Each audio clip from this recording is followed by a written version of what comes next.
तर मी हे एक मिशोवरून पार्सल मागवलेलं होतं, तर ते पार्सल ओपन करून दाखवते कोणासाठी मागवलं आहे. तर हे एक मी वन पीस असा मस्त असा ड्रेस मागवला आहे, पण तो ड्रेस माझ्यासाठी नाही, तो ड्रेस आहे समृद्धीसाठी.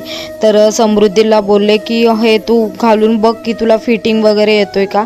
तर हे बघा मी तिला दाखवलं आणि हे बघा ती घालून आले.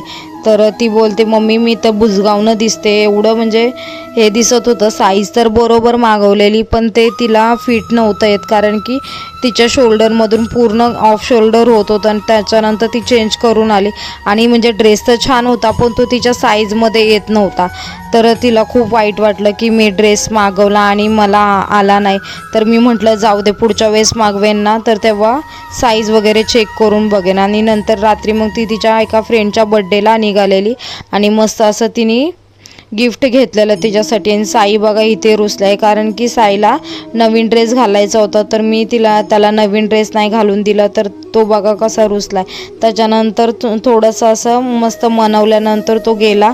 बड्डेला जाऊन आल्यानंतर रिटर्न गिफ्ट त्याला काय काय भेटलेलं ते दाखवत होते, की एक पाऊच भेटला, त्याच्यानंतर त्याच्यामध्ये पेन्सिल वगैरे पेन वगैरे काय काय भेटलं ते दाखवत होता. तर इथे दोघांची भांडणं चाललेली की तू ऑरेंज कलरचा घे, मला रेड कलरचा दे. तर दोघांना असं एक्सचेंज करायचं होतं. तर त्या दोघांनी पण पाऊच एक्सचेंज केले आणि समृद्धीची खुशी बघा किती, समृद्धीला असा आवडता कलरचा पाऊच भेटला त्याच्यामुळे.